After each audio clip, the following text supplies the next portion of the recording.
Bismillahirrahmanirrahim. Assalamualaikum warahmatullahi wabarakatuh. Waalaikumsalam. Yang bermuliakan Abuya Wali dari Pekungan Abu dan Abu NTU dan Bandung Abu Abulon, Purwaron, Goreng-Goreng yang bermuliakan. Yang keadaan jadi undang Una nama Tuhan Muhammad Timur tinggal di Lebak Madu. Yang ingin kamu tanya adalah tentang lebih besar yang dibahas di Abu Munawar ya, tentang masalah Qur'an Allah. Pun katakan oleh ianya Muhammad itu Allah. Pertanyaan kamu, apakah penafsiran darinya dibenarkan atau jud? Itu nanti.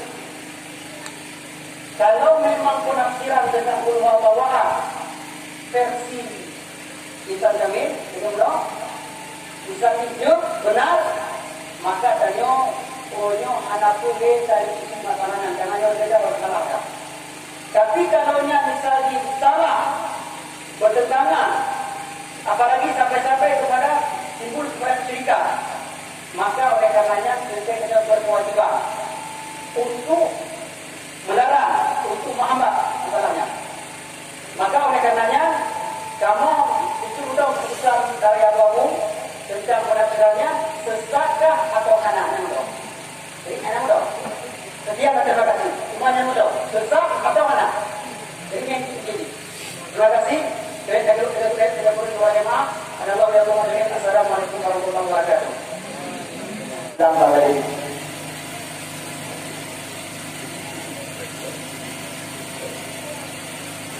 Assalamualaikum warahmatullahi wabarakatuh. Itu Tuhan namanya. Dia hanya diikut-ikutan yang kedua-kedua. Boleh jurusnya bahwa Muhammad ataupun kita kalau ada ke Allah itu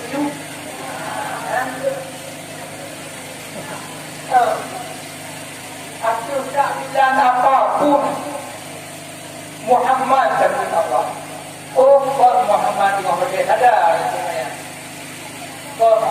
Muhammad yang bukan putusnya, bukan putus abayunya kok.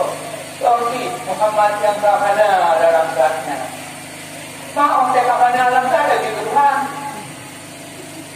Jangan kuingan ente makuingan. Datalah Muhammad, datalah insan yang tak ada, tapi Allah. Ente makuingan.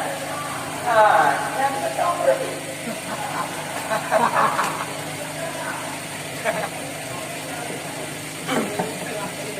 Sebut Allah boleh.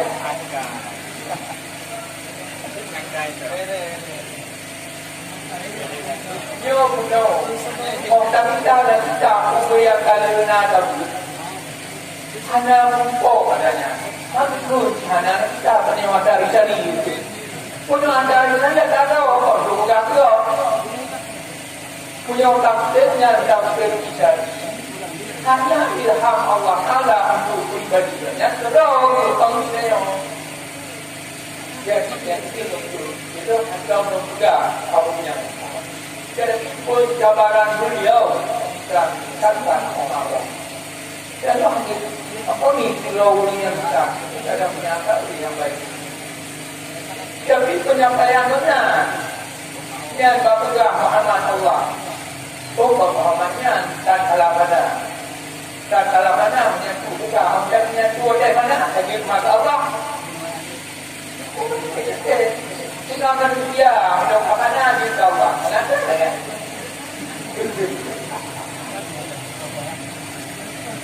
Yang kedua yang ini kan. Allah mudah-mudahan mengkolah atau mengumpulkan tiket dan yang sedang produk diutar oleh Allah di bawah. Doa ada Allah berkaitan ajmain. Assalamualaikum warahmatullahi wabarakatuh. Abu